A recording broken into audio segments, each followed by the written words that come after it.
So he challenged me to a bet on a soccer match, all because he had inside information on the game. What he didn't know was that I'm actually the biggest bookmaker in the world. I'll take that bet.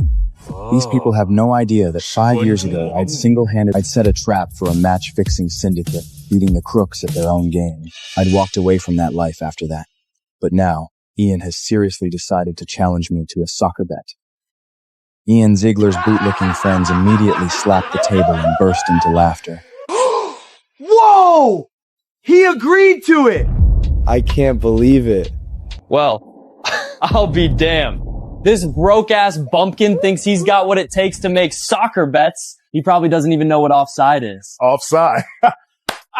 Does he even watch soccer? Can he tell which goal even belongs to the team he's betting on? Ian flicked the ash off his cigarette and blew a mouthful of smoke straight into my face. What's the matter? Are you so broke that a Bentley is enough to make your eyes light up with greed? He patted my girlfriend, Nina Foster, on his shoulder. Nina here has been dating you for 2 years now. You're just gonna dump her like that? Oh, man, I feel so sorry for her. I said nothing. Nina was wearing a white strappy dress today. She kept her head down the whole time, staring at her phone without even glancing at me once. Meanwhile, Ian picked up his lighter to light another cigarette. That was when I noticed a pearl-studded hair tie wrapped around his wrist. That was Nina's hair tie. I noticed the way their shoulders and legs were pressed together. I already knew that the two of them had been hooking up behind my back for ages now. Ian and I were childhood friends. Last year, he asked me to go into business with him, saying that it was a partnership among friends, and that the profits would be split evenly. Well, for the past year, I did all the work and brought in all the clients. Now that the business had made a total of $1.2 million in profit, Ian gave his driver $50,000. All I got was a measly $5,000. I calmly said to Ian, "If you win, you can have Nina. I don't care, but I won't be cheated out of a single cent I'm owed. If I win, it's not the least unreasonable for me to claim all $1.2 million. The moment I finished speaking, everyone in the room jeered. You all heard him, right? The nerve of him to say that it's not unreasonable for him to demand all $1.2 million. What the hell are you talking about, Craig Hensley? Did you get drunk without even touching a lick of alcohol? You want to take all the profit? Who the heck do you think you are? Ian's smile faded as well. He uncrossed his legs and leaned forward, remarking, "Since you're so confident, Craig, why don't we raise the stakes? If you lose, not only will you give me your woman and get on your knees to lick my shoes, but you're gonna have to work for me for free for 5 years without getting a single cent." The entire room went silent. Everyone exchanged glances. Someone even let out a whistle. I nodded. Fine by me. Ian froze for a moment before roaring with laughter. His lackeys also started cackling in amusement, slapping the tables and stomping their feet. I can't believe he has the guts to agree to it. One of them tugged on my arm and urged me. Stop it now, Craig. The most important thing in life is knowing your limits. Don't take that bet. Just apologize to Ian and admit you were wrong. He's a generous man.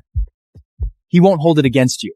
Ignoring them, I looked straight at Ian and said, "So, what are we betting on?" Ian crushed out his cigarette and clapped his hands together. The NWA Soccer League game is on at 10 p.m. The Moran Leopards versus Brondale United, he declared with a grin. Check the odds. Brondale United is giving half a goal. I'm betting on Brondale United. One of his lackeys checked the stats online and immediately started laughing. Ian's got this in the bag. Brondale United is giving half a goal. That's basically free money. Do you even know how to read the odds? Craig, do you know what giving half a goal means? Don't end up losing the shirt off your back before being forced to lick Ian's shoes. Ian leaned back in his chair and let out a puff of smoke. That's enough, he said lazily. Let him study the odds all he wants. The arrogant look in his eyes made it clear he was certain he'd win, and I knew why. It was the same hustle I'd pulled 10 years ago, the oldest trick in the book. He had a satellite signal jammer, which let him intercept the match feed and receive it in advance. That tiny advantage was enough for him to place his bets before the odds shifted.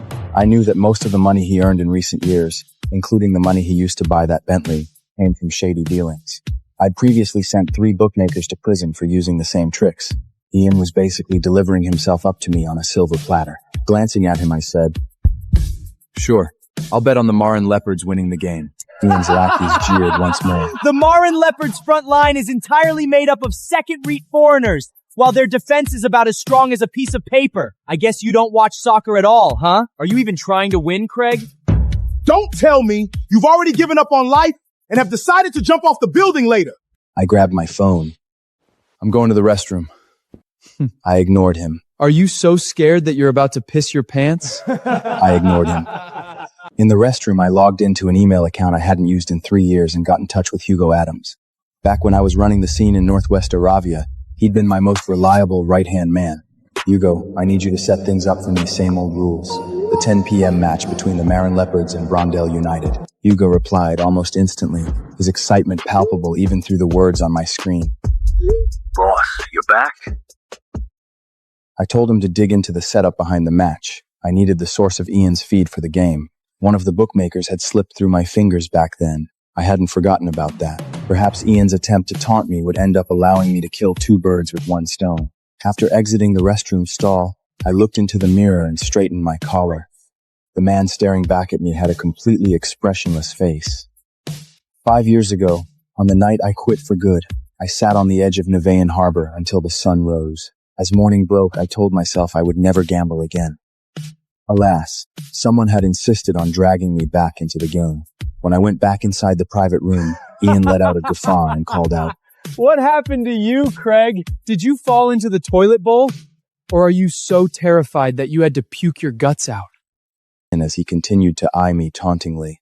You'd better feast your eyes on this while you still can, Craig. My, this feels so good. Sadly for you, you won't get to feel this again. Ian chortled before squeeze. At exactly 10 p.m. the match kicked off. 15 minutes in, the two teams were in a deadlock. While the ball remained in Brondale United's possession most of the time, the Marin Leopards did a good job on defense, never letting the other team pass. The referee's whistle kept ringing, but no goals were scored. While watching the screen, Ian toyed with his lighter, occasionally checking his phone with an unruffled expression. My phone buzzed. I found it, boss. Ian's signal is coming from someone who goes by Cress. He went quiet for a while, but he resurfaced on the scene years ago. After reading the message, I chuckled. As expected, it was him, all right. Hugo sent another message. Want me to fix the signal? In just 3 seconds. I can turn his live feed into a recording with a 5-minute delay. No need. Since I was going to make Ian pay for this, I was going to take him for everything he had. After telling Hugo I was certain that the Marin Leopards had been bribed, I had him reach out to the players on that team. I also had him pass along a message to Felix Jennings, the forward striker for Brondale United. If Felix dared to lead Brondale United to victory, he could forget about keeping his legs. 25 minutes into the match, Brondale United abruptly launched a counterattack. Felix managed to pull off the perfect fake, pushing past the Marin Leopards defenders to launch a volley from midair. Goal! It's a goal! The atmosphere in the room instantly erupted, with Ian's lackeys waving their beer bottles around as they hollered in excitement. Ian's a god! You're screwed now, Craig. Get ready to fall on your knees and lick Ian's shoes. I smirked and said nothing. At the 53rd minute, Brondale United scored again. Ian's grin grew even cockier as he grabbed the keys to the Bentley from the table and spun them on his fingertip. See that, Craig? This is what you call real strength. Tell you what, as long as the Marin Leopards score a single goal, I'll let you hold the keys in your hands for just a minute. And if they score 2 goals, I'll let you take the car out for a spin. I glanced at him. The match isn't over yet. Snorting, Ian cocked his head and eyed me. Suit yourself. I love seeing you try to act tough when you've got nothing to stand on, Craig. Why don't we raise the stakes even more, huh? Got the guts to do it? Without even looking at him, I asked, "How do you want to raise them?" One of Ian's lackeys sneered. How is he going to raise the stakes? What does he even have besides the $5,000 you gave him? His life? With a malicious grin, Ian remarked, He's got that shabby shoebox apartment, doesn't he? The one his parents left to him. Even though it's in a crappy part of town, it's still worth a few $100,000. I've got a massive riverfront villa in the city myself. Why don't you use that rundown apartment of yours to bet against my villa, Craig? The room went dead silent, and Nina finally looked at me. Stop embarrassing yourself, Craig. If you lose that apartment, you'll be forced to sleep on the streets. You were born poor, and you're going to die poor. Stop fantasizing about somehow making it rich. I looked at Nina before glancing at Ian's smug expression. Chuckling, I replied, "Sure. I'm in." There was no reason for me to turn down free money. I reached into my pocket and pulled out a black debit card.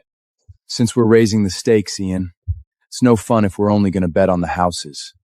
This is my debit card. I've got $30 million in that account.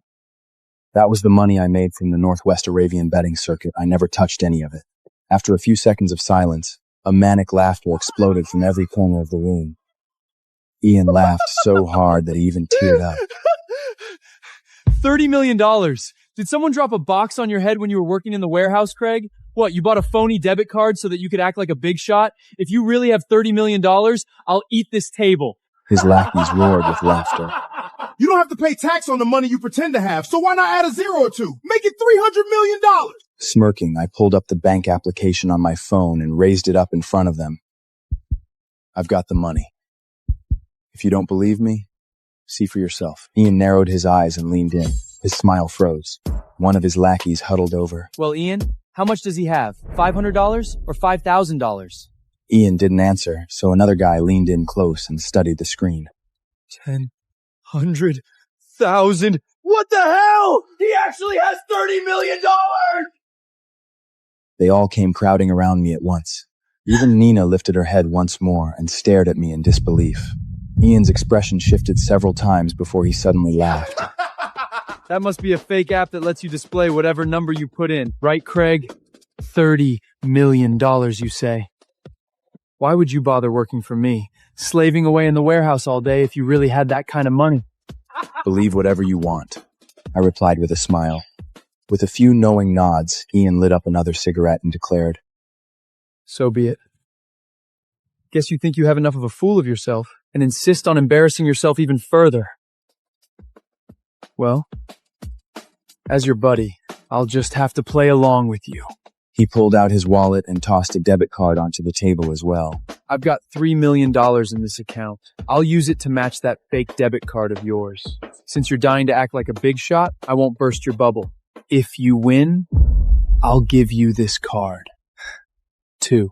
Deal? Before I could answer, Nina protested.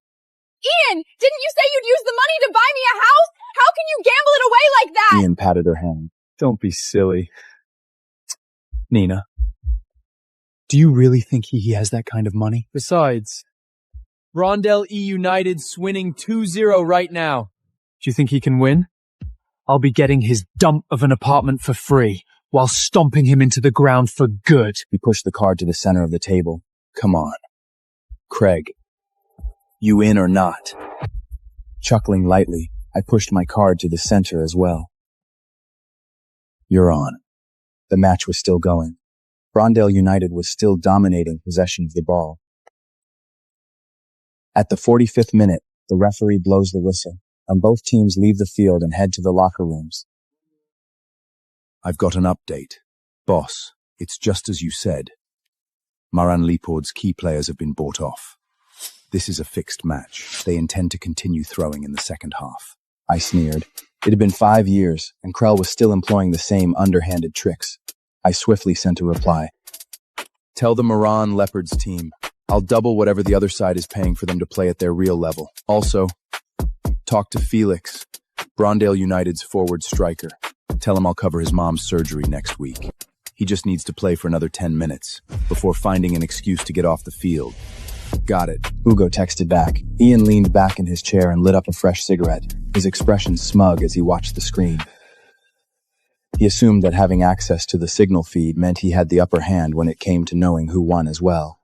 Alas, he forgot one thing when facing off against an expert hunter with even more money. His little bag of tricks was only going to let him dig an even deeper hole for himself. Ian started toying with the 2 debit cards, saying, Are you ready, Craig?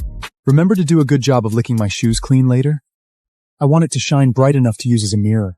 At that moment, the Marin Leopards called a timeout. Ian roared with laughter. What, are they trying to mount a comeback when they're already goners? So what if they call a timeout? Even if the game pauses for half an hour, it won't change a thing. Meanwhile, down in Langerton Stadium where the match was happening, Luke Graham, the captain of Marin Leopards, was inside the locker room. Wiping his sweat, he got ready for the rest of the game. But the moment he exited the locker room, several men in black suits blocked his path. The one in the lead pressed a debit card against his chest, saying, "There's $4 million in that account.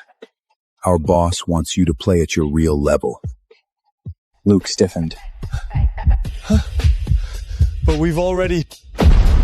The man took a step forward and said, "You've heard of the Nevian Phantom, haven't you?" Luke's eyes widened as he backed up a few steps. 5 years ago, a legend popped up among the Northwest Aravian betting circuit. A young man entered the scene with just $1,000 in capital. But within 3 months, he wiped out 4 major betting markets. A powerful syndicate that focused on fixing matches got destroyed overnight, simply because they had offended this man. Within just 24 hours, they lost all their funding, and the head of the syndicate, the Nevian Phantom, was my nickname. I was the nightmare that haunted every illegal bookmaker and every player who took bribes to throw their matches. Luke broke into a cold sweat that soaked right through his jersey. The man in the suit tapped him on the cheek and said, "Get the picture now. Who cares about Krell? It's your choice. Either get paid double to play normally and win this match, or be thrown in the water as shark bait." Luke nodded right away. I got it. I understand perfectly now. We'll give it all we've got out there. Meanwhile, over at Brondale United's locker room, another one of Hugo's subordinates cornered Felix in the restroom. "A transfer was just made to your account.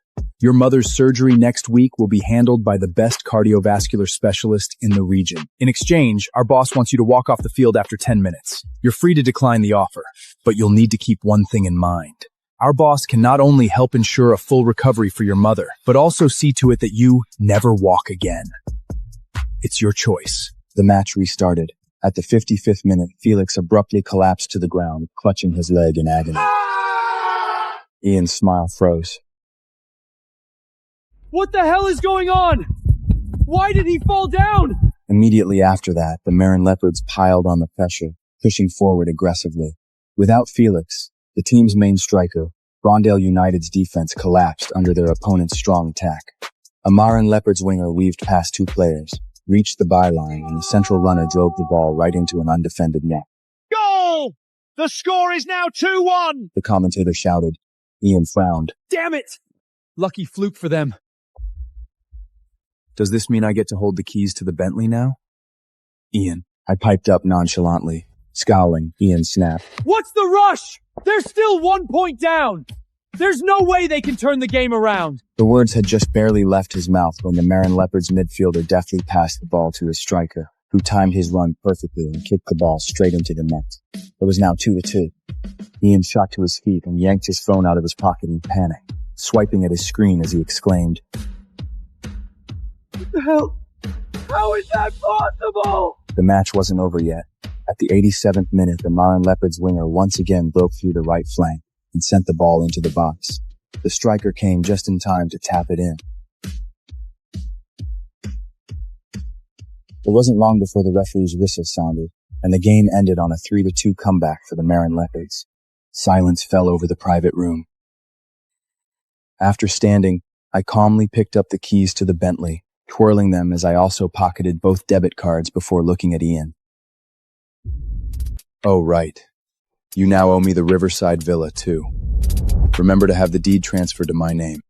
Out of nowhere, Ian swept everything off the table, screaming, Impossible! This can't be happening! Eyes bloodshot. He used his shaky fingers to tap out a frenzied message to Krell. What the hell happened? You swore nothing would go wrong. When no reply came, he tapped away again. Answer me! Say something, you bastard! Of course, no reply ever came. By now, I grabbed me by the collar. You fucking cheated! You rigged it! Doesn't count! His bootlicking lackeys glanced at each other. No one dared to intervene. Calmly staring Ian in the eye, I pried off his fingers as I said, "We're all adults here, Mr. Big Shot. Don't be a sore loser." You must have rigged it somehow! You know someone from the Marin Leopards, don't you? You bribed the referee in advance, didn't you? Chuckling, I retorted. Can you prove any of that? You're the one who set up this bet. You chose this soccer game. Every goal was recorded.